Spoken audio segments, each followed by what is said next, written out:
So, John Robb here, interviewing the legendary Mark Burgess for the Chameleons and various other projects. You don't suck. You got me so, with your legendary.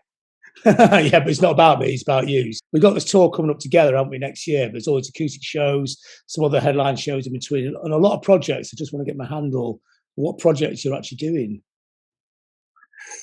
What am I doing? I'm doing acoustic gigs all over the place, or I was anyway. We're trying to create the space and opportunity to write some new stuff. Me and Reg, who's one of the founding members of the Chameleons, along with myself and the late John Weaver and the other fella. And what else am I doing? Oh, I've got some tours coming up next year, as you say. Got a tour with you. It's about 2 years. I think was it about 18 months ago when we supposed to do that? Something? It's been kicked around about 3 times, but you know it makes you want it more. So we got that. We got a host of stuff to do through the summer, and then I'm supposed to be going out with the Mission and Kurt Bramble in America for 5 weeks at the end of next year, about October, I think, something like that. But aside from that, really, not a lot going on. The last 18 months have been a nightmare. I'm cultivating my Roy Orbison look. Do you like it? Yeah. Well, it's always been variations on that theme, hasn't it? Yeah. I mean, since the first sighting I saw of you was, actually, it was a bit of a cheat, this, but in the Sex Pistols film in Huddersfield, when you've got exactly the same haircut when you're about 16, 17, which is an amazing story, because I talked to you about this before, but I didn't know you were actually at that gig until I saw that film. Oh, yeah. I was there from about 11 o'clock that morning. I hitchhiked. It was Christmas Day, couldn't get any trains or buses or anything. So I actually hitchhiked up the M62. Yeah. Back in the days. No one had come with me. No one else had come with me, because that Christmas Day, I was spending Christmas Day. You won't get in, and it'll get cancelled and all that. It's the best Christmas Day I ever had. Nobody had gigs at Christmas Day. Nobody went anywhere at Christmas Day in those days. You didn't see a car anywhere. The whole country was at standstill. I can't even remember how I found out about it, because they were all secret. You know, they weren't, because as soon as they announced they were playing somewhere, that was it. You'd get cancelled, or the local authority had come down on it. And, you know, I think I'd had 2 Pistol shows that year cancelled up under me. So I don't even know how I found out they were doing it. I found out somehow. Weren't they meant to be playing Middleton or something, which is another bizarre. Yeah, they were supposed. Well, the first they were supposed to play with the Chapman Hall in Rochdale, and that got the kibosh. And then they switched it to Middleton Civic Hall, and that got the kibosh. And there was one other time as well, but I can't remember where it was. There was one other time when it was all set to go, and then it didn't happen. I can't remember how I found out about Christmas Day, but I'm determined. Don't ask me why, but I had a feeling that it was that or never, which turned out to be quite pathetic in the end, because it was the last UK show they ever did, wasn't it? So and I was very gratified to read Joe Lydon saying that he thought it was the best one they ever did as well. It is great when you watch the film. They do sound great. I mean, the myth of them not being able to play is a myth, really. Even Sid's pretty competent. Yeah. Absolutely. Anyone who tells you that Sid couldn't play never saw him. I mean, he's not a fancy player, but he's solid, and you're a bass player, so you could appreciate that. Well, it was one of the. I don't. You know, there's all these rumors. Did he play on the record or not? I don't know, but I learned to play when I was learning to play, I was playing along to Never Mind the Bollocks. So, you know, that was, and I appreciate Steve Jones saying what the perfect bass player for the Pistols, you know, whereas like Glenn was good, but Glenn was kind of a bass player, was all over the place. Whereas, you know, Sid was the perfect bass player for the Sex Pistols. And I kind of get that as well, because like I was in a band where the guitars were doing so many harmonic things that there's no room there's no room for elaborate bass lines. Because before I joined Chameleons, I was all over the frets. I was, that's how I learned to play to John Jack Burnell and Get Advert and all that. There was a lot of, before I got into Jar Wobble, it was like more dub, wanted to play more dub style. That was all over the place. So I had to have that approach with Chameleons because there was no space and no roots. The very anchors the root of all the songs. So that's, it was good grounding for me playing along with the Pistols. But plus, you're also singing and playing bass is pretty difficult, isn't it? Well, yeah, I did that in the beginning because I couldn't find a singer when I had a punk band when I first started. I couldn't actually find anyone to do it around here. I didn't try that many people, but I was doing it because there was no one else to do it. And when Dave and Reg asked me to join, I thought I was just going to be playing, but I didn't realise that I'd be doing that. I thought they'd get a singer, because I didn't really think of myself as a singer. So I was just doing it because there was no one else to do it. And I was writing some songs and stuff. But once I was in the band, they said, no, we want you to do that. So, yeah, I kind of fell into that a little bit, Yeah, so the Pistols gig really formative for you, or were you already on a musical journey before that? I think I was bullshitting. I think I was actually bullshitting at the time. I'm like, oh, yeah, I'm in a band. And I wasn't really. I'm like, oh, I play bass, and I didn't at all. I think I was just like completely bullshitting people because I think it was like everybody was in a band then. By the time, everyone was in a band. So if you weren't in a band, like, oh yeah, I'm in a band. I was a wannabe, really. I was just like, I hadn't actually started. I don't think I didn't buy my first instrument until 1978, I think. Right after I bought the Pill record, I got my first bass. So I didn't even start. But I was telling people, oh yeah, I play bass in a band. Yeah. I think we had a name and everything, but no band. We sprayed the name of our band that we didn't have all over the place. In subways and shit like that, spraying the name all over. There was no band. We didn't have a band. It was a complete fiction. Yeah, that's very kind of late 70s, wasn't it? The idea of being in a band was the most exciting part, wasn't it? It's like doing the grasp was like, oh. Yeah. I mean, before that, at that gig, you had an Afghan coat on, so I'm guessing you came from. Well, yeah, because it was. Nobody had. There's no punk gear in Manchester at the time, but so I'm guessing you came from all that kind of crossover underground hippie, going into punk culture, which was the alternative culture of the mid 70s, wasn't it? Yeah, but I used to wear it inside out. I preferred it with the sheepskin on the outside and the suede on the inside, and I never put petunia oil on it or anything like that. Yeah. But because I was when I first started kind of going out, I was underage, obviously. But when I first started going out, I'd be about 14 going on 15. I was dropping acid in biker clubs I used to go to a bikers club called Waves in Shedale. I don't know if you ever heard of it, but yeah. It's down the back of Cathedral. No, not opposite side from Cathedral Street. And it was basically a biker's place, playing like loads of Zepp and Doors and all that kind of thing. That would be about 1975. And then from there, we graduated to Pips. And it was like all Roxy Music and Bowie and all that. And then from there to the Ranch, which is when I first started hearing. They didn't have records. They had tape. They used to play cassettes, punk cassettes, bootleg cassettes and tapes in London and stuff before the Damn record came out. So that's why I used to hear it all. So yeah, I wore it because it was the depths of winter. It was Christmas Day and snowing, freezing cold. Thought I'd be probably rightly guessed that I would spend at least some time freezing my ass off on some motorway slip road trying to get a ride back. So it was basically a blanket, sleeping bag, whatever. But I was trying to tell people, yeah, you can see that I'm wearing it in there because I just walked in. I didn't know about the afternoon. I got there and there was nothing going on, and I found the pub open until about, I think they kicked us out about 2:30. got in about 11 o'clock into town, and then miraculously this pub was open. I stayed in there till 2:30, kicked me out of there. And when I went back to the venue, they put all the posters up outside, the Never Mind the Bollocks posters. So I thought, oh, well, that's a good sign, right? And then all these kids were just filing in. And I turned up and this guy told me, yeah, that's right, go in there, that's the way, go on, go in. And he thought I was with all these crew kids.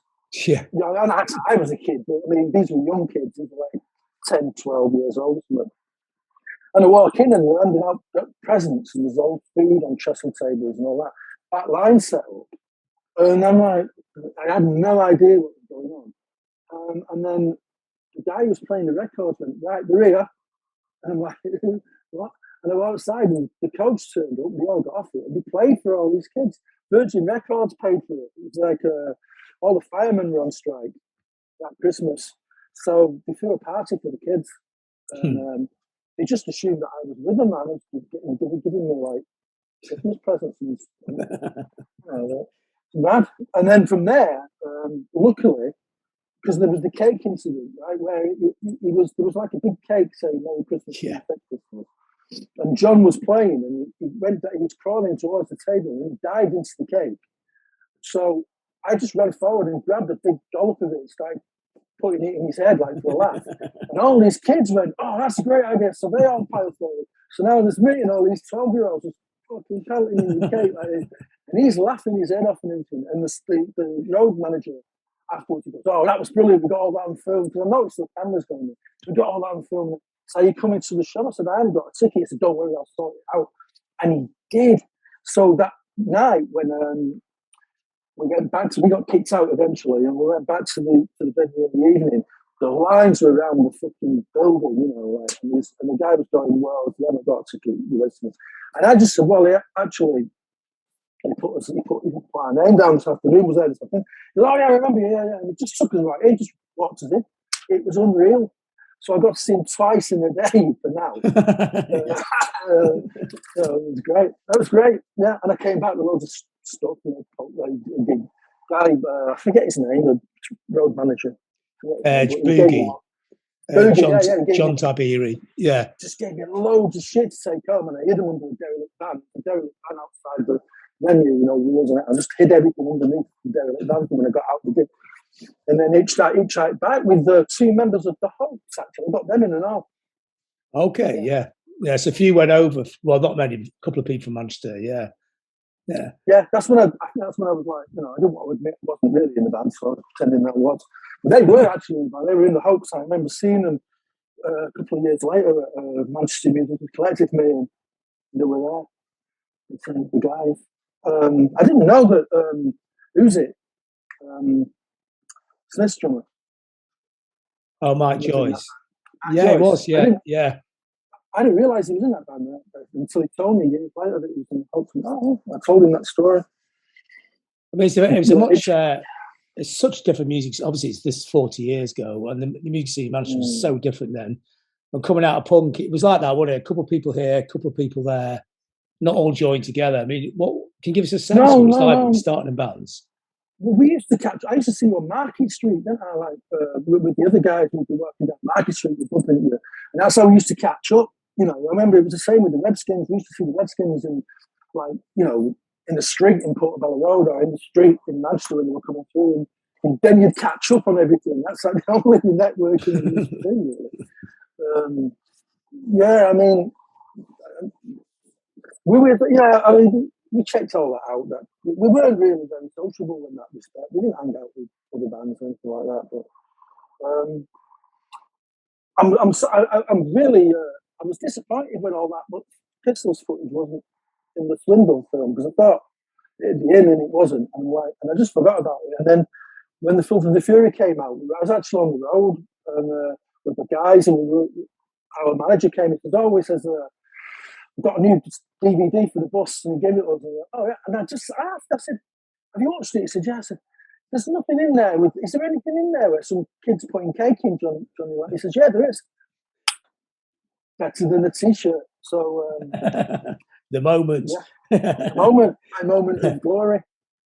So when you start putting bands, trying to put a band together was a conceptual band, or whatever. The early days, trying to form a punk band, I guess, but it's going to come out. It comes out different. Or were you deliberately trying to form something different? Move to the next space, or maybe cross your pre-punk influences with the energy of punk. We didn't really take it very. I was with a guy who was, and his life was maxed out. He was going to Oxford, and we were lampooning it a little bit. We were throwing in all the cliches for a laugh,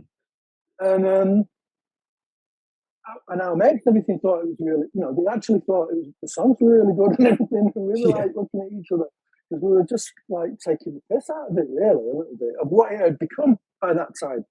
Because initially, you had like about a year, didn't you, of really great shit going on, and then you had in the afterwake of that, you had like all the people jumping on it, and you put a school tie on and I'm a punk, it's like what, and so we were kind of lampooning all of that, really, and then the other half of the band, like Reg and Dave.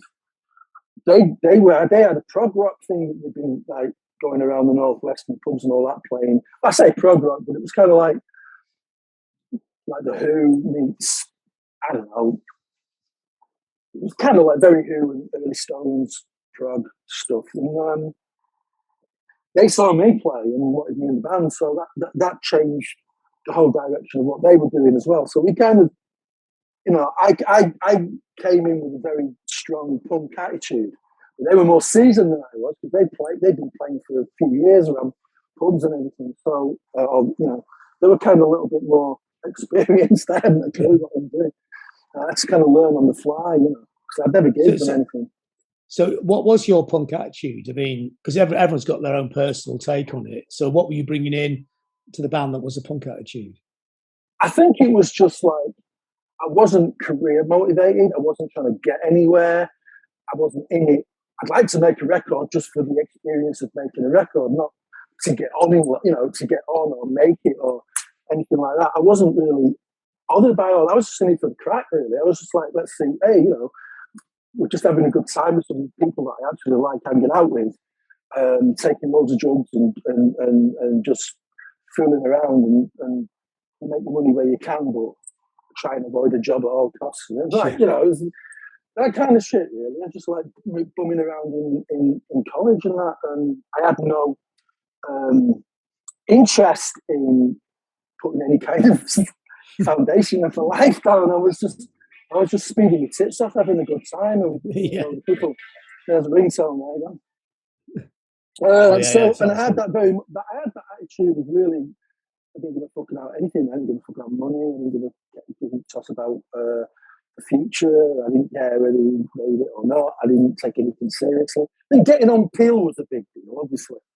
Getting on John Peel and meeting John Peel, that was a big deal because, that kind of ethos. But everything beyond that was just a job. I mean, I was depressed when we started CBS. I was like, I entered the minibar. I was like, what are we doing? What are we doing? This is, we're not supposed to be doing this. We're not supposed to be with these people. I wanted to be on the trade or something cred, but I didn't really take it. I didn't take it seriously. I had a big, new attitude, and I think that's what punk was. I don't think punk has anything really to do with the kind of music you played. I think it was an attitude. That's pure and simple, very simple. I've read all these convoluted theories about what punk was and how it. Very simple. It was an attitude. You either had it or you didn't, and it didn't matter the kind of music you played or made. Didn't matter. What was the point of time though? When you sort of mess around in the band, it's a good laugh. But then one day, I'm guessing you're rehearsing, you're putting a song together, you think, "Fuck, this actually sounds really good." So we're actually pretty good at this.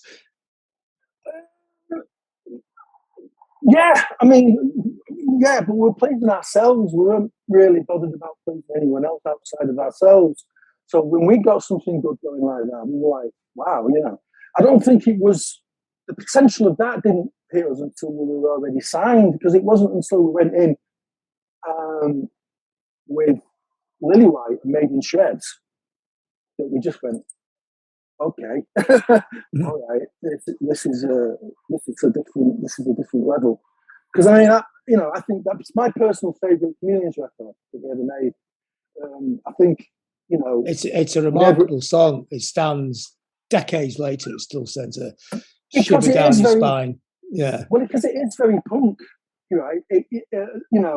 The attitude in it is very punk. The playing is punk. It's got a very edge to it. The way it came together, we wrote it on the fly. It was, they only let us do it as a compromise. They wanted us to do a song that we thought was going to be chart friendly. And then, as a compromise, we said, well, we want to do this. It's a brand new idea. We want to do this. And I think they just saw it as well. Like, we'll throw it as an extra thing on something, like an extra track or something. So it came together on the day, on the fly. I hadn't written anything for it. I was saying to Lily, like, well, I've got no lyrics. He said, well, just, take it upstairs. I'll run it off on a cassette and you can go and rehearse it and then come and just do it. It doesn't really matter, right? Because it's not going to be for anything. It's just doing it to you, Mia.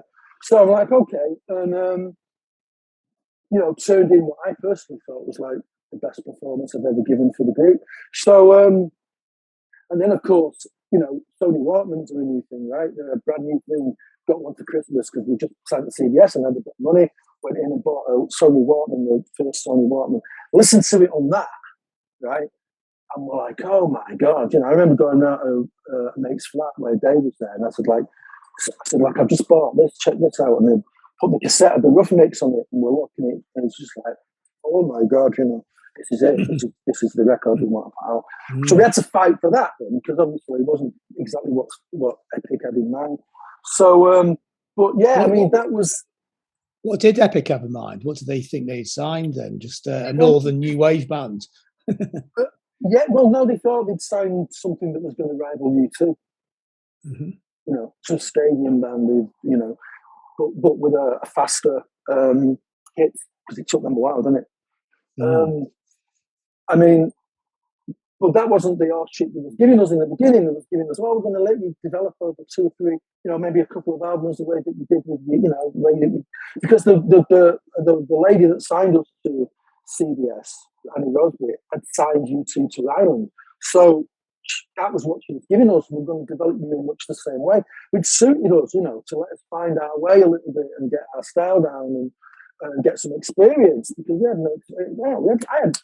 They'd been playing in these little pub gigs and stuff around the Northwest. I hadn't played.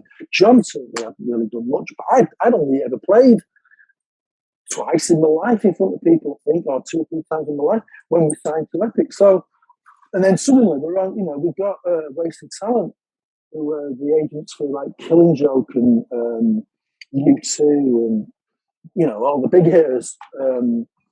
So it's really right in the middle. So it's really fast, isn't it? I mean, you're not taking the band that seriously, but the music biz is taking you really seriously.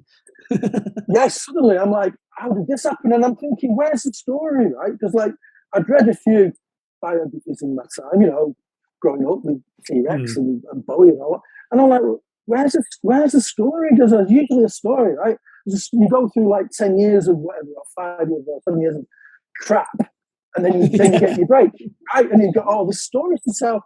And I'm like, basically just walked out of school, bummed around in college for a couple of years. I think I had a summer job with Reg packing vinegar. And then next to Luke, I'm sitting in boardrooms with all these people, talking about crazy sums of money and putting in studios, rap studios with Steve Lillywhite. And I'm like, this is just like. How did they find you? How did they even know you were there? Pre-internet, that early, like a school band, virtual college band. Yeah, John Peel. Just purely because John Peel picked up on you, then they just go straight in like that. Yeah, so John Peel was the first person to take you seriously then. Yeah. Well, we decided there was a point where we, even though Dave and Reg said I've been doing all these gigs and everything, when I joined the band, we did it a couple of times and we're like, what are we doing that for? Because we were too naive to think, well, you need to get good, right? And the only way you get good really is by playing in front of people. But we didn't, we're like, nah, we'll concentrate on the songwriting. That's what we'll do. We'll push that. So once we started getting that together, obviously, it was an obvious outlet for that because he booked, 2 new bands a night, 4 nights a week, right? So we sent, but when the thing we sent it didn't even have drums on it. The drummer didn't turn up. So he was auditioning for a cabaret band across town. So we sent it anyway, and he wrote back and went, "Wow, this sounds really interesting. Actually, if you do a proper studio take, make sure that we get a copy." And we just ran with that, right? So we just sold everything we didn't need. Got a day in Cargo, which eventually was Sweet 16. Used to be called Cargo, and we got a day in there. Recorded some demos, and Dave and I just went down to London, waited for John Peel, gave it him, told him about the letter, said, you wrote to us, here's that. He says, give us an hour with it. He said, I don't want to listen to it while you sat there looking at me. Go on. Give me an hour. And he went away, he come back an hour later, said he liked it, he was going to play it to the producer. And then we got a phone call on the Monday saying, when do you want to do it? It was that easy. So that was how easy it was. So we're like, okay, because we expected that to be the hardest thing in the world, getting on his show, and it wasn't. So once that went out, but not only did he record the session and schedule the session, he started hyping it the night before.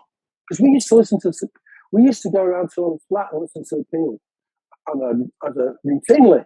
That was what we did. We used to go down, smoke some weed, and go out to hours and listen to Peel. That's what we did.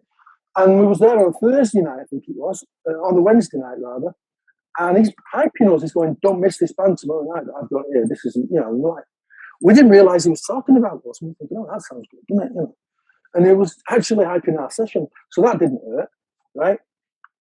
So the Peel session went out, I think on a Thursday night, I seem to recall it was. It might have been Wednesday, Thursday night.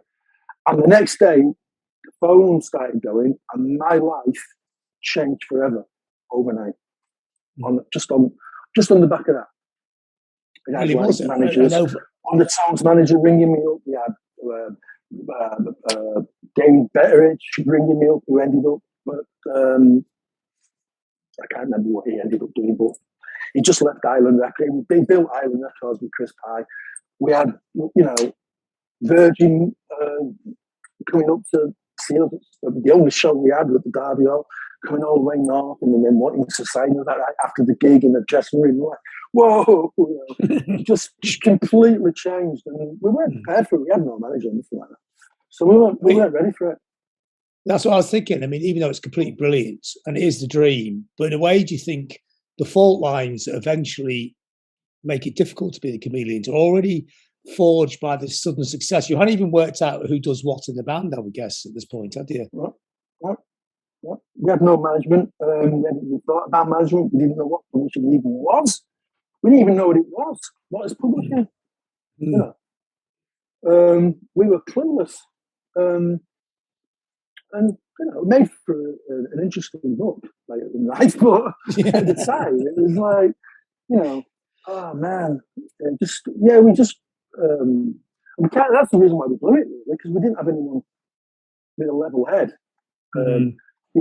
Everyone was just in that moment, I think, and making kind of crazy decisions on the fly without really understanding what we were doing. I mean, how did the dynamic of the band work? I mean, creatively and also as a power structure, because most bands, there's always a driving force in a band. But it sounds like, to me, in the Chameleons, there's 3 driving forces. And the late and great John, who's a very amiable, brilliant bloke, but I imagine he just sat there and played the drums. I mean, in the early days, was there a different dynamic, and did that change? No, that was very much David in the driving seat. I didn't, like I say, I wasn't career motivated at all. I didn't care, really, other than, obviously I cared when it came down to signing. I didn't want to sign to Epic Records. I was in the minority, and I was always in the minority because Reg would back Dave up no matter what. So, and John would abstain. He'd just say to him, no, I don't care. I just want to play the drums. I don't care. I didn't want to say and all that. So I was always in the minority. I didn't want to sign with Epic, But, I mean, that was the cause in the end with the friction, because we were just jumping from one We were just reacting. Everything was just react.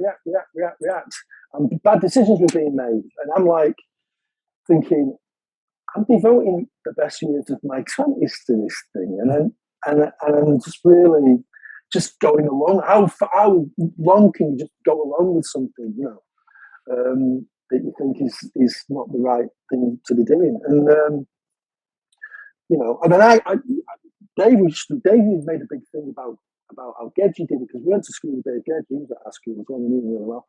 And he did it in a very intelligent way, extremely intelligent way. Yeah, he's always had a 5-year plan. He's always, he's always been very, very astute in sussing out the situation and navigating his way through it.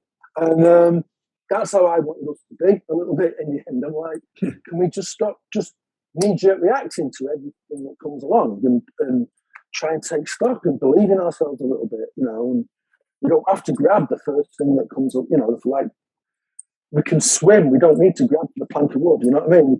We're fine. And that did, in the end, it did create a lot of tension, yeah. But Dave was very much in the driving seat for that first.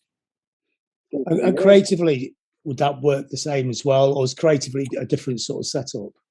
Well, I mean, that was the other observation I was making at the time, and that I made in retrospect, was that as soon as that started happening, it seemed like so many things would get in the way of you to stop you from making the music, right? Everything that you've kind of taken up with, all your energy is taken up with shit that has absolutely nothing to do with creating music and everything to do with selling music. And that was the difference. And I say it's not our job really to sell it, right? Why are we devoting all this energy into ways of it's our job to make the music, and it's getting in the way. We went from rehearsing regularly and enjoying our rehearsals, just like getting together and just jamming stuff out. And I've got an idea and he's got an idea and throwing ideas and all that process that made it really enjoyable for me in the first place was disappearing, right? Because we weren't able to get together as often. And we spent all our time dealing with shit like what are we going to wear and what's it going to look like, and making a video of some crackpot director's got some crackpot notion of putting us up the Eiffel Tower with helicopter. And I'm like, get the fuck, it's got nothing to do with making music. I just want to make music. That's all I want to do. I don't want to be involved with the marketing of it or the selling of it. And that's why you need a good label. That's why you don't sign to someone like Epic that's run by accountants. You sign to something that's a creative force. But they were all like, they were the first people we went to.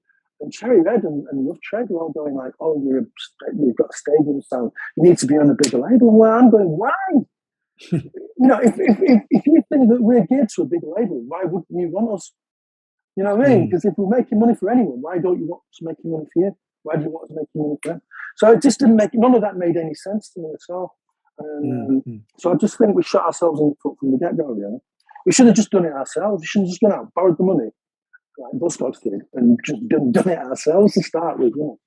Yeah, but I think they had a 5-year plan as well, maybe, So that's sure. Even more difficult. It's intelligent. It's not. I mean, it's intelligent, but it's not. It's obvious. It's obvious, even though it's an intelligent move. It's an obvious move, right? Have complete control over the music and how you want to do it. Create your audience yourself, and that puts you in a much more stronger position when they finally do come to you and say, "Listen, we'd really like to, work with you or whatever." You're in a strong position because you've done it all. You proved that it's working. Whereas we had to prove that it was working. We put in shreds out, and we said we don't want it heavily marketed. We want people to discover it. We want this record to spread by one person playing it to another and going, "Have you heard this?" That's how we want to do it. We don't want to be out there with gung ho. That's the kind of record we want to make. Something that people can discover. We want Chameleons to be a band you discover, not have it rammed down your throat with ads and stupid videos.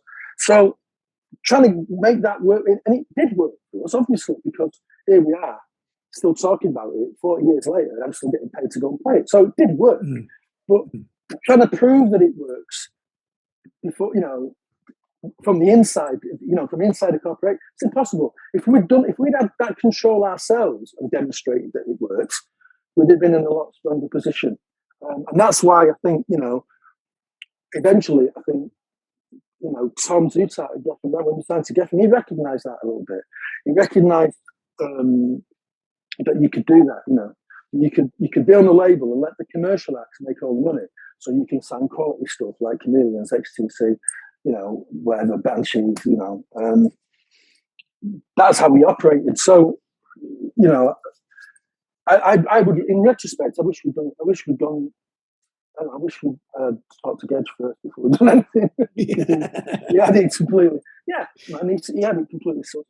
I know it used to drive Dave mad. I think Dave used to bang on about him like resentfully because Dave was doing it right and we weren't. And and I said, well, yeah, because he thinks about it. He has a. So how well did you know Dave Gedge in that period? I think he was more friends with Dave Fielding, wasn't he? Yeah, no, we were all the same. Well, we were all in the same year. I didn't, and I saw him. I knew him best. I knew Pete Sloker actually, the other wedding present guy. I knew Sloker. I used to hang around with Sloker. We both shared this little T-Rex, and we used to hang around a little bit. I knew Sloker better. I remember Dave Gedge. He wasn't in my class or anything, but from when I was like 13, and then when we went to the Modern Comprehensive Finishing School, we did our exams the last 2 years of the what was it called, Comprehensive Education System. And then we got swallowed up by the big school, and I didn't see them again for a long time, not until we all started playing. I used to go and see his band. He had a band called Mitosis, and I used to go and watch them around Middleton. But yeah, I mean, we were all in the same year. Me, Pete Sloker, Dave, Reg. So, because Wedding Present came after Chameleons, so was he asking you for advice early on, or was he seeing what you'd done? I used to joke that he'd stand back and watch us fuck up and know what to do, and know how to avoid. He used to let them make the mistakes, and then I learned from that a little bit, which I thought also very clever. But yeah, it was just after he came out. Just came in after us, really. I think he got his break because he didn't live. He wasn't in Manchester, and he was up in Leeds. He was doing maths, I think, in Leeds. Sloper was in Liverpool, and he was at Leeds. So everybody thinks that Wedding Present Gage was a Leeds band from Leeds, but he wasn't. He was just a student there at university. Yeah, I remember the first time they played Manchester Gallery. There was my band and your band, and we were the whole audience. And he broke a string on stage. Remember that? I think one of your band went to fix the guitar for him. Yeah, no, probably. Yeah. So you got this band. Yeah, the Gallery. It's a long time, but a place you played there. I've seen you play there. So you got this band, and you're messing about, but there's a big emotional content in there. Were you aware? I mean, it's sort of Fighting Treads. It's a powerfully emotional song. A lot of, there's a lot in there. But was it just? It's a bit like. Not until I started getting the letters, no. Yes, you had no idea. You just thought it sounds really heavy letters. So you think it just sounds really good, but you have no idea of the connections it's making with people. No. Well, no. I mean, obviously, at the time, not really. No, because I was just writing from my own perspective on the alienation that I've always felt. I mean, I've always felt alienated. I was an alienated as a kid. I was alienated as a school as a people. I was alienated. I've been alienated my whole life. Even within the band, I felt alienated. That's never changed. My feelings of alienation are probably the most consistent memory I've got of my entire experiences of my life. So that's all I was writing about was that sense of alienation from my culture around me and everything. And not really understanding how relatable that was to so many people, you know what I mean? I thought I was the only person that was feeling that way. It used to irritate me when somebody would say, we're so alike, me and you. I'm like, no, I'm not. Oh, no, we're not. We're not alike at all. Get the fuck out of here, I didn't really understand it. But obviously it was extremely humbling. But also the rest of the bands were complimenting this as well. The way they played the guitars. it chimes with the emotion of the songs and your singing. Well, So there is. it's going to, because that came first. Mm-hmm. You know, the vibe of the piece that we create dictated the themes to a certain extent, or dictated the mood of what I would sing. When we were first getting them together, even if it was something that I brought, like if I brought an idea that was pretty much there, like Seriosity or something like that, even then, by the time everyone's worked on it, it's going to have a massive influence on the way that I sing it, because I didn't write anything. So I just sing. I used to call it yogurt. Somebody else called it yogurt. So I used to I was trying to get the tone and the rhythm of the lyric, and I was just trying to look for words, for sounds, things like that. It wasn't until it was all done and I'm at the microphone that the lyrics come, because I rarely wrote anything down. So I do like a few takes. I do like maybe sometimes quite a lot, 4 or 5. And then if I sang something that I liked and I wanted to, I'd write it down on the mic. So that I used to compose lyrics as I was doing it, with only a vague idea of what the theme was going to be. And the theme was very much dictated by the mood of the backing track, which I'd be a bass player first in the band, jamming out the vibe of everything with the root. I'd direct it with the root, because obviously the song is anchored to the root, and I'm the only person in the band playing the root, right? So I'd do that first, and then once that's done and it's down, then I'd put the singer's head on, and I'd go in and let the mood of what we've done dictate the themes. So in a way, in a sense, the vocals are like an instrument. Yeah, which is why I think it because I used to ask myself, well, why am I getting so much compliments about the lyrics from non-English speaking places and non-English speaking people? And I think it's because we do take it whole. It's part of the whole thing. It's part sonically. It fits the kinds of that's the trick. Is conveying what you want to say in a way that makes it sound right with everything else. You know what I mean? And it's like some of my favourite performers, bands, recording, they've all been able to do that. Bowie did it brilliantly, even though you might not understand what the concepts of what it was the sound of his and T-Rex to a certain extent early on, So that poetry, flowery poetry stuff that we used to do with Tyrannosaurus Rex is very similar. You can't. It's a sound that you're relating to, because you don't understand what he's going on about. I didn't read Tolkien until I was about 16. I think I read Tolkien when I was 16. I was like, that's what he was going on about, Marvel, and I didn't have a clue what he was going on about, all like elves and all that stuff. But I mean, sonically, it's got to sound right. It's not just what you say. So it's the intonation that you use. It's very so the words themselves. I mean, the words themselves are more like for holding the sounds. I mean, of course, they have their own meanings, but it's more because the words sounded good as the words themselves and fitted into the melody lines.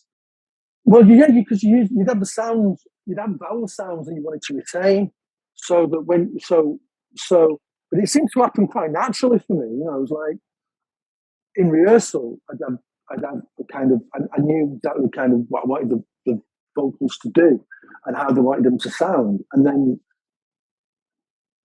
Sometimes I used to ask myself, was I actually, at the back of my mind, was I approximating something that another part of me was trying to get across? Because sometimes it was spooky how that happened. It was spooky how it happened. It was spooky how the stuff that I would sing instinctively would take on the form of coherence the further on the process that we got. It was quite spooky.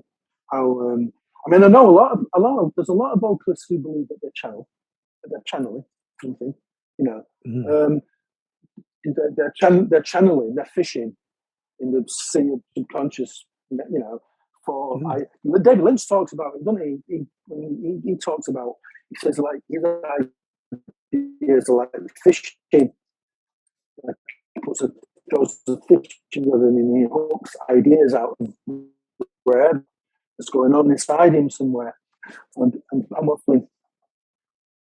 Yeah, it's true, isn't it? I mean, and I guess in a way you were channeling something that's to my ear now, probably because I'm from the north, but something very northern, a northern melancholy is in there. That no matter what you try and do, that somehow gets. If you're trying to make a punk rock band or a DIY band or whatever you were trying to make, you can't help what you are, where you come from, and that backdrop, and it's that kind of sort of innate sadness that you get in a lot of northern music of that period seems to be in there. Yeah, well, I think that's. I mean, that's why it had no bearing on who we were as people, other than I came to realise that everything that I did outside of that vocal was a facade, because that's how I was really. That's what I was really feeling, and that's where I was really coming from. Those ideas of alienation and despair of my situation was the reality. And the joking and the fooling around and the drugs and all the rest of it was the facade that hid that reality from everything else. So it came to be very precious to me, because it was the only, in front of that microphone or on that stage, became the only place I could really express myself in an honest way. Everything else was dishonest. And with that, I think is, I mean, obviously the music's great and the song's great, but that is the crucial connection. They made the Chameleons massive in Manchester. I mean, you did well around a lot of other places in other countries as well. But Manchester, it was almost like a religion. You're almost like the biggest band in town for quite a long period, because it kind of chimed to that feeling, that same kind of feeling, innit? You know, the Joker at the front, the melancholy at the back. There's something there, isn't it? That's and that guitar sound was unique and all at the time. I mean, it's easy for us, it's easy to look back now and see and regard the Chameleons as quite derivative because of everything that's come around it and after it. But at the time, no one was playing like that, and none of the Liverpool bands played like that. None of the London bands played like that. None of the American bands played like that. It wasn't until like I would say the very late 80s or the early 90s that other bands, you'd hear some Kitchens of Distinction and think it was David Reg playing. I did, actually. I was at Glastonbury and I heard the guitar start up and I thought it was the Reeds, because I thought it was the Reeds, and I thought, oh, the Reeds playing. And I went over there to have a look, and it was Kitchens of Distinction, actually. That happened afterwards, but at the time, I think that was one of our uniqueness for Ed. Two extremely good original guitar players, and that was one thing we had. It's very unique at the time, because most bands would be guitar-based drums, one of each instrument. But you had two instruments, but they also sonically they were doing original things, but also intermeshing with each other as well, which is interesting. Well, exactly. And then the interesting thing was that Reg was a bass player when I first met him.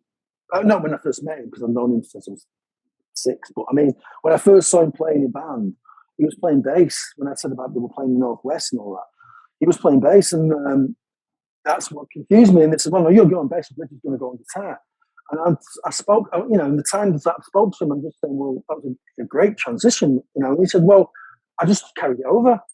So I was doing on bass, I just do it on guitar. That's it.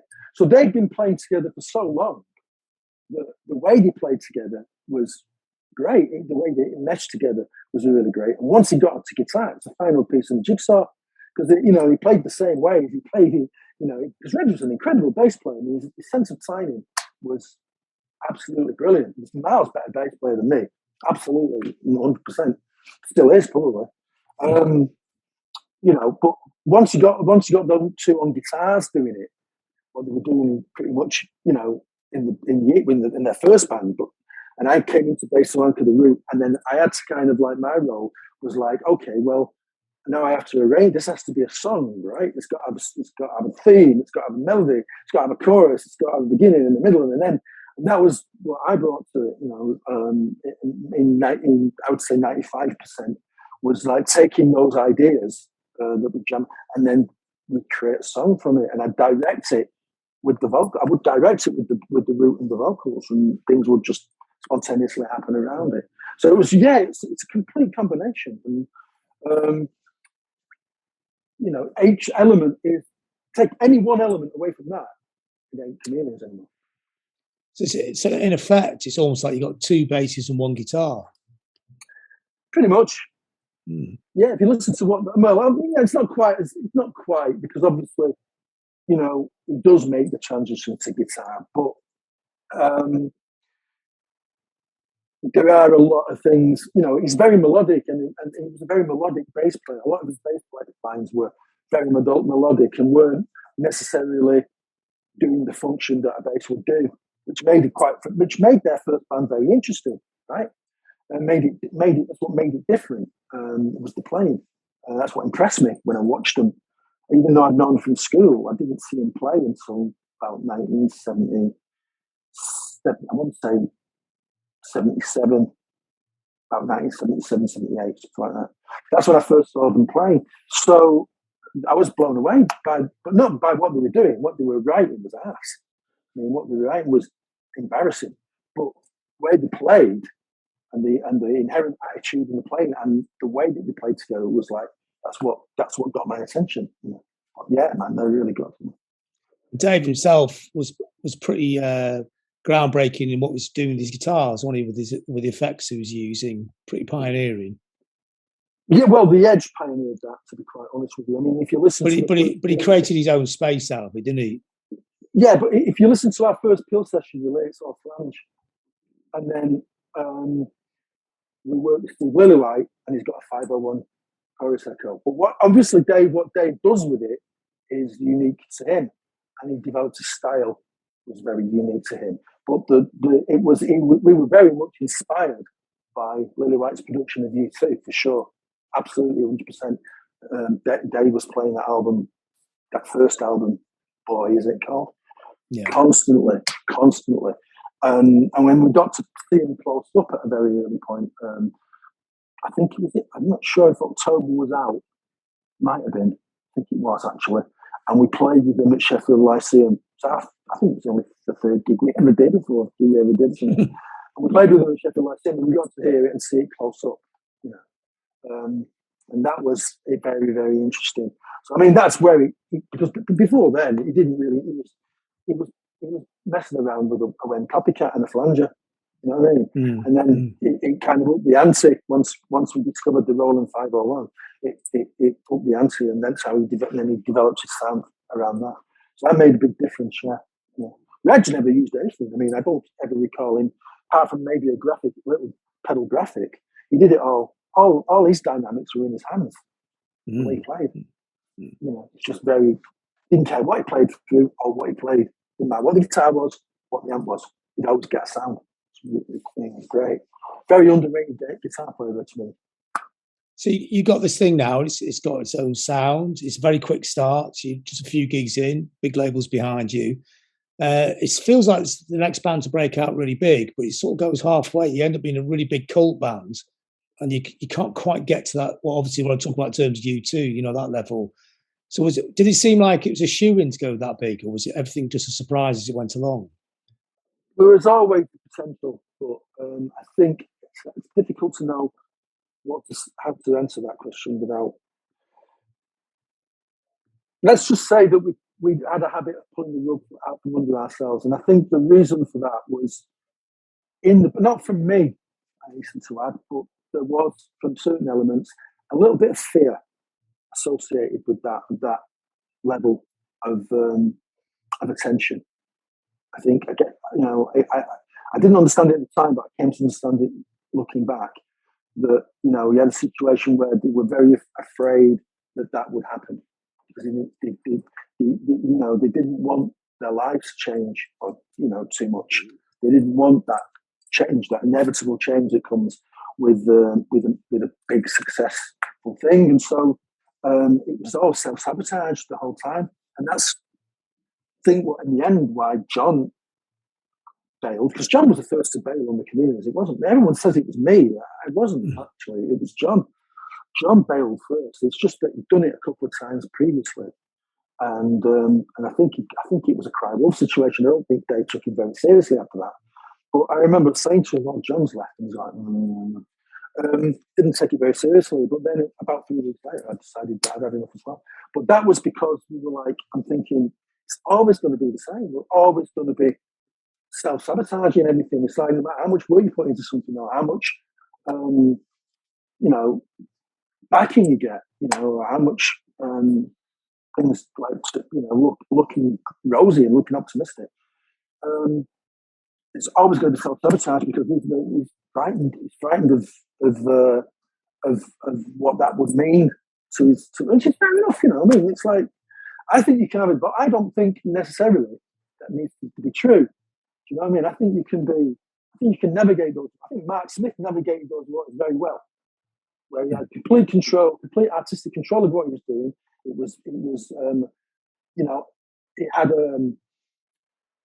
established himself and the name The Fall.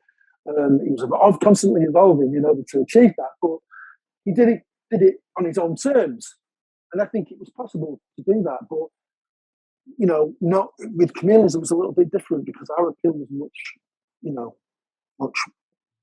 I had a different appeal, especially in the United States. I mean, Matt Smith used to say, like, that the only two bands anyone ever cared about over there, really cared about over there, was The Fall and Chameleons, because he used to get it all the time. In Manchester, you must know Chameleons, and so I'm sick of fucking hearing it. He's like,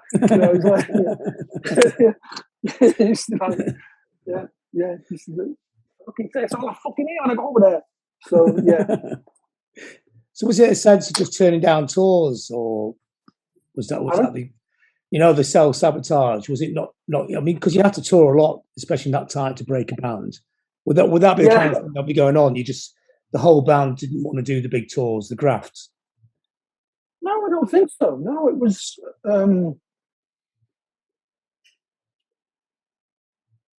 It was a little bit of frustration because we go to the States and play the tours there, and they were great, like really well received, sold out, and all that. And then I remember we did the last one we did back in the day was with the Mighty Lemon Drops. But what frustrated us was that we'd come back and read about what a massively brilliant tour Mighty Lemon Drops had just done of the United States. And there was no mention of us, and we were the band that everyone was coming to see. Do you know what I mean? We were the band that people were coming to see. They wouldn't argue with that. I know Keith especially wouldn't argue with that. It was a truth, but they had better management than we did. And we come back and we'd like, oh, the Lemon Drops all over the enemy. I've just done a massive sellout tour of the United States. Well, no, they haven't. You know what I mean? It's like, okay, whatever. And that was more the frustration, really. It was that we felt like we'd go out, play our hearts out, not get paid, which is one thing that was a great bugbear, was we never got paid for anything. And the other thing was that we'd give all of that, and we were flogging a dead. We were just like flogging a dead horse as far as the UK was concerned. It didn't exist, and what were we doing it for? And I think that became the biggest thing. Was like, why are we doing here? Why are we? Well, let's go there. Let's go to the States. Let's get the fuck out of there. Yeah, you were never a media band, were you? No. Everything we achieved out of the quality of what we were doing, quality of our shows and the records that we made. Now, the records, you either loved them or you didn't. It was, there was no in between. That's fair enough. But our performances were, even though they tended to be like London and Manchester predominantly in the UK, I could argue Scotland. I don't think we ever got up there. I don't think we ever got up there till it was a long time before we got up there. I don't think. London would go and we'd sell out the Town and Country or whatever, and the venue or those kinds of places, and Manchester as well. That was it, really. It got frustrating, really. Like, I wasn't that ass, but Dave had a big deal. But then I'm like, yeah, but then when you get there, when you get close to that, you pull it up under us. So it was kind of this contradiction going on. Moaning that we weren't, I think it was something to blame it on. We needed something to blame it on. We can't blame ourselves, right? It's our fault, isn't it? Because we keep shooting ourselves in the foot every time we get close. No, he couldn't say that. He couldn't admit that. So you have to blame it on other factors. You know, I think that's probably the truth of it. And then the band implodes, and you do Sun and the Moon, other projects, and then you bring it back together again. So was there always a feeling there was unfinished business, or? I never thought it would happen. I never thought we'd come back together again. I never thought that. I never believed that in a million years. And initially with John, as I say, John left and I did in the end, because it just became a miserable experience, and we just lost Tony. I mean, Tony Fletcher kept it all together, really. He was like, all of the tensions and everything when he was around were in check. And as soon as he wasn't there anymore, it just exploded. You know, they just all exploded. Obviously, there was a period of that grief and that bereavement when we were close because of what we were, you know, we were so freaked out. We were like, you know, emotionally devastated. But once that kind of dissipated, it just like became just a miserable thing. And I remember having a meeting with Peter. Peter asked us if we'd go in and have a talk to him. He'd just come back from the States, and he's like, you know, he said, I've never experienced a vibe, a hype around than ever with any other band ever. Then he says, you guys have got to get out there, man. You've got to get out there. So the vibe for you guys out there is unbelievable. So I've never experienced it before, and that put it in perspective, really, because we were a complete mess. You know what I mean? Obviously, you know, we're in that instance, we were an emotional mess because we just lost someone dear, close to us. But in every respect, we were a mess, you know. And it was just like we're flogging it at us, because it's, you know, it's always going to be the case where we're going to just sabotage ourselves all the time. I'm going to devote my life to this, and then I'm going to be what? I'm going to be in my 30s, and you know, nah, fuck it. And so John was the first really to come to that point, and then after John had gone, and Dave was telling me how he saw the future, and it was all just conflict and get off this label, get off that label, put this off, put that, and I'm just like, oh no, forget it. So I just left, and then it was John who got the Sun and the Moon together, not me. John, Andy Clegg, who played with us occasionally, played keyboard with us when we needed keyboards, he'd come out and play keyboards with us. And his mate Andy Whitaker, and they wanted me in there for no other reason probably than they knew that Geffen would want to let me go. That's the only reason, I think. You know, it was like, right, we'll get him in and then we'll have a label. You know what I mean? So I think I was kind of, you know, I was used a little bit, but I did like that, sitting around in someone's flat writing tunes, because we haven't done that, and I hadn't done that in years.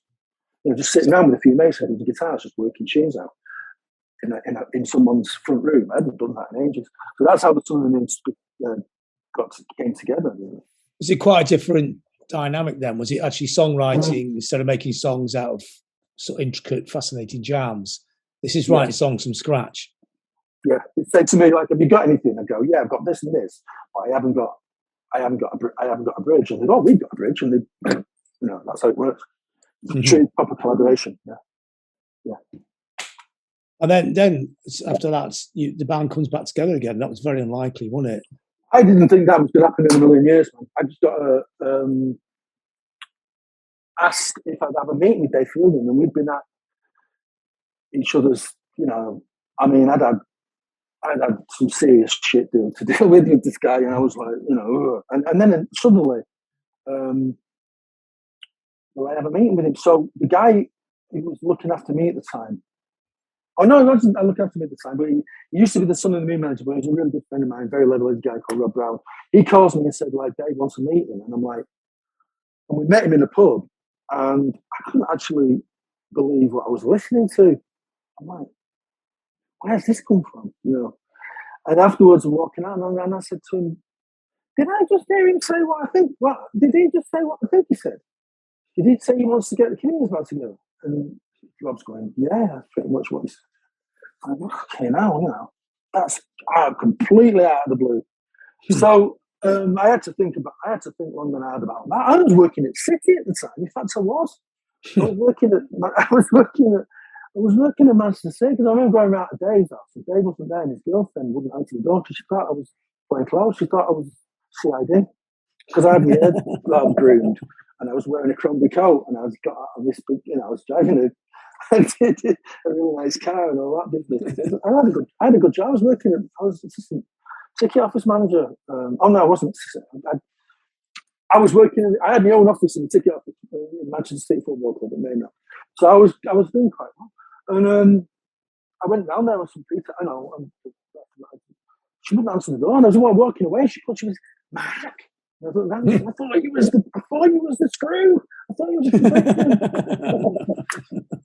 yeah. But I never saw that coming. No, I didn't. And in the end, I thought, yes, good opportunity. Let's just bury it. Get rid of all the baggage.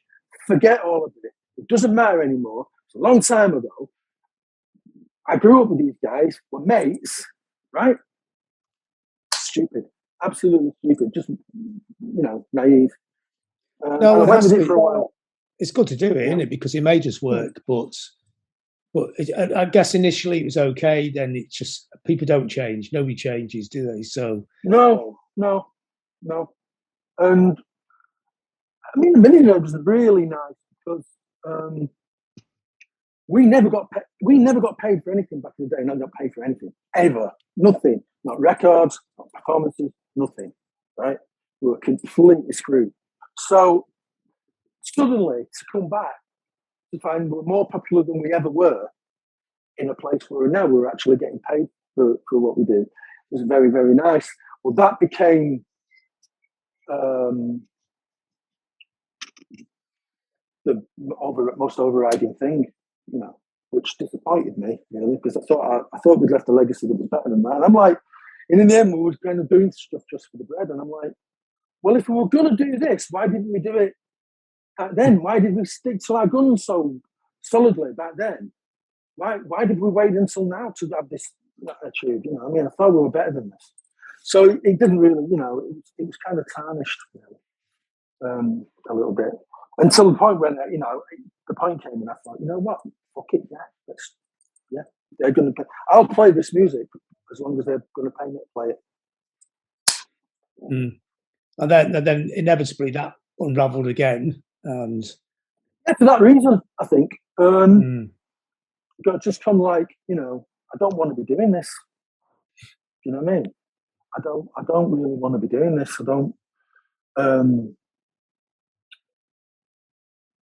I saw old patterns where I booked a US tour. I'm not a booker.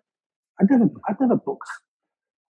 I was confident. Everyone was telling me it couldn't be done. You can't do an American tour, right? Unless you've got an agent, promoters, managers. I'm like, that's bullshit. And I got a laptop and a phone, and I put the whole thing together. But I got so much grief in the wake of it. It just wasn't worth it.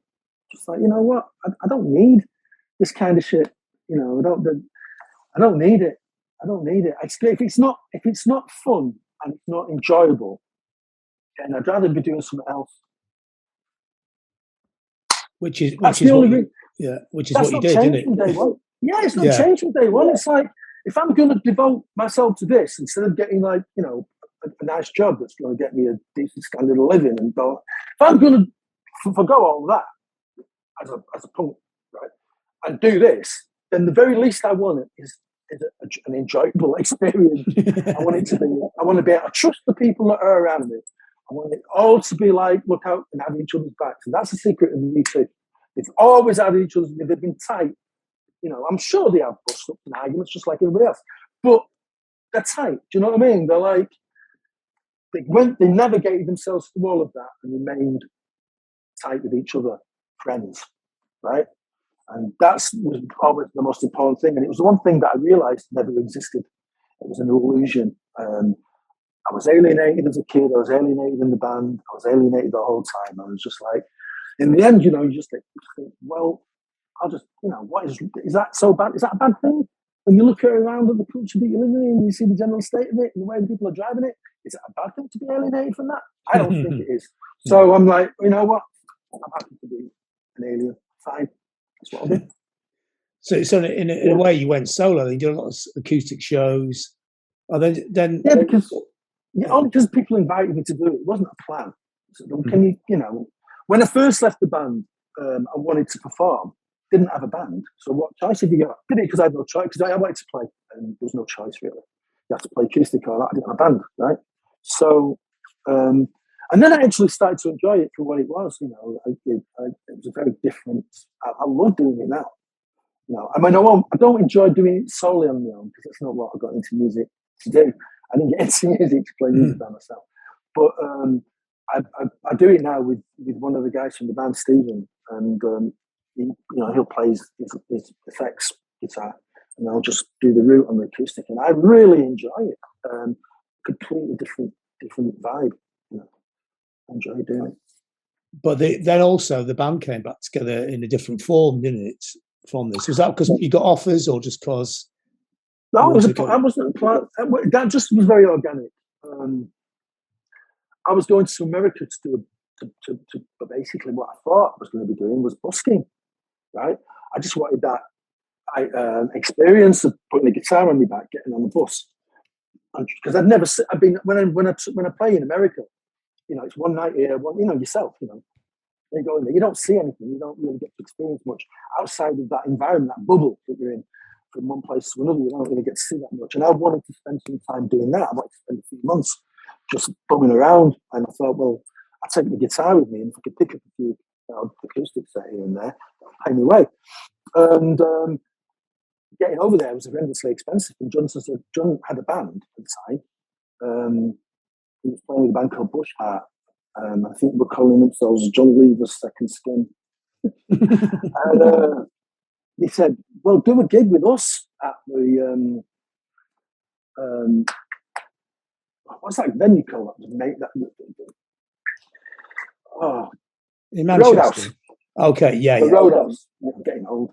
The Roadhouse. And he said, do a show at the Roadhouse, and we'll give you the money to get you playing and all that. So that's how it started. And then we played that show with him, and then John gets me at the band. He goes, "Oh, I'm playing at the Academy tonight. Can you do that with us?" I said, "Well, no, because I'm in America. I'm going to America, and I don't get back my ticket." "Oh, I'll change the ticket." So Tony said, "Yeah, I'll get you another plane ticket and all this." I said, "All right, you can make me back a few days earlier." So I said, "All right, I'll do that." So "Well, I ain't doing it. It's John Lever's Second Skin. I'm not playing that. Put that off. I'm not doing that." So I said, when I work on my own, I said, for the sake of the posters, I call it Chameleons Rocks. And they thought, "Yeah, we'll do that then." So that became Chameleons Rocks. And it wasn't to emulate the Chameleons at all. I mean, those early gigs are nothing. We're doing the songs, we're interpreting the songs, and I'm saying to these guys, do what the fuck you want. I don't, I'll sing the song, as long as the root is there for me to sing it, you can do whatever you want. I wasn't even playing because I liked the bass player, Raymond. He was such a great lad, and I loved him. I didn't want to say to him, "Right, guitar, get the bass off him." So I said, "No, I'll just sing. Okay, you play bass, right? You come along for the crack." And I just sing. And they were great, those shows. And they sounded ropey and rough as old rope. But I mean, it didn't matter. I didn't care. And that was the kind of attitude that I've always loved. And it's back, who gives a shit, right? I've got a guitar player there who's really banging to the Who. If you ask him to turn it down, he says, "Yeah, no problem," and turns it twice as loud as it was before. That's great, I had to go to the deck sometimes and say, "Can you just take him out?" Because quietly, but on stage it was great. Folks, it's great to play with. And I had such a great time, it was a really good little band, and it didn't matter to me that it didn't sound like. But then as it got bigger, as we started playing bigger and bigger rooms, I started to think, if we're going to do this, maybe we should be doing it properly. You know what I mean? It got to the point where I'm thinking, what? We should be doing it. And that's when I started getting a bit more serious about it. And then I got Neil back in, because Neil I'd worked with in the 90s with the Sons of God. And I knew that he could do that sound. There was only two guitar players for Neil. Dave Fielding and Will Sargent. Guitar players for Neil, Will Sargent and Dave Fielding. And he made his style out of meshing them two styles together. Was there ever a point where you decided to bring back the whole lineup, or was that just never going to happen? Well, John was involved for a long time before he went off the rails a little bit. I have to, I'm not going to obviously say too much about that, but we were off the rails, and he kind of bailed. And there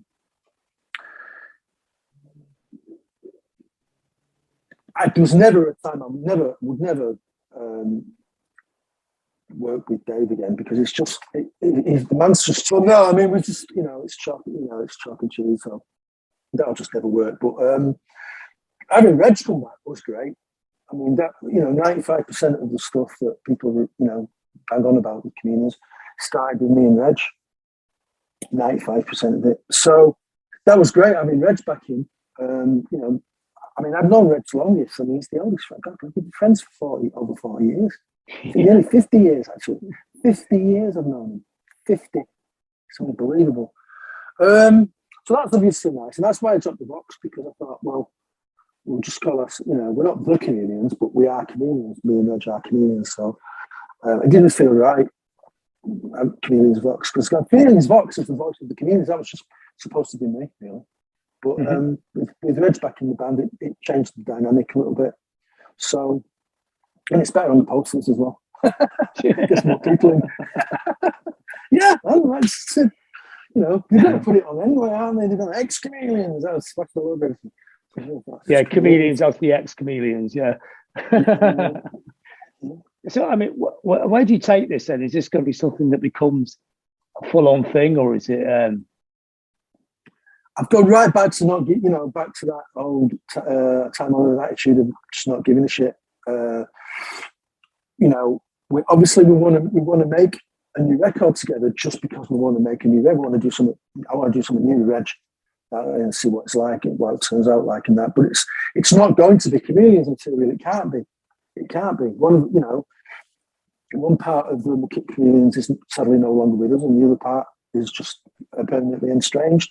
So there's no way that it can be Chameleons, and that's what kind of bothered. That's what I've got to get back to not caring, because you get to care too much and think too much about those things. Is it? It's not a Chameleons song, or it's not. If me and Reg do it, it's a Chameleons song. You know what I mean? Because we're Chameleons, both of us. So, and he agrees. I was nice to Reg, and I was going like, well, don't want to be doing that. We don't want to make a record that sounds like it was made 30 years ago. So, from that point of view, I'm glad to just do it, not because we've got any plan for the group or anything, because it's not, we don't even see it as a group, really. We see it as a loose co-op of people, different people getting involved when they want to, and that kind of thing. So we don't take it, I'm back to that. I'm not giving a shit, really. And Chameleons was really, it's still very much a function of its concept, which is to play Chameleons music. That's what it's for. So as long as people want us to do that, we'll do that, and maybe we'll do new stuff in tandem with that, and parallel to that or something. I don't know. We're not really sure. The pandemic bollocks knocked a lot of it on the head, because getting together became problematic after that. And the other thing was that Reg was ready set to come back full time, because he's got a job, and he was going to say, right, I've had enough of that. I'll come and do this. And then with COVID, everything got turned on its head. There was no more performing, and that's how we made our bread and butter, was by performing. So once that dried up, it put a different slant on everything. So that's kind of knocked us back a bit. But we're just the work's there. We'll do the work, and I've signed a deal with Metropolis to deliver a new record. So we've got a radio sessions thing coming out. Not a radio sessions thing. We did a live stream thing for John Delph. So we're going to put that out, because just to have something out, really, just alongside a couple of other sessions that we did. That'll come out on Metropolis just after Christmas, I think. And then we want to do a brand new record. So we've got all that in place. We've got the distribution, we've got the finance. We just need the window of opportunity to do that. And then in the meantime, we'll just And what can we expect from the tour in the next year? Well, pretty much the same thing. Chameleons playing Chameleons music. Mm-hmm. The end. Can't ask more than that. No, I mean that's what it is. It's obviously I would hope that by the time we go out and do the Mission, the Theatre of Hate thing, We might have a couple of new things to chuck in, but if we have, great. If we haven't, who cares? I don't really, to be honest. I mean, I don't feel like I'm doing anything retro because all the things that I'm doing are more relevant now than they ever were. Frankly, I'm not blowing my own trumpet, but they are. All the things that I was singing about in the 80s are more relevant now than they were then. Then Yeah, what's he going on about? What's he going on about? Now they know. Now they know exactly what I'm going on about.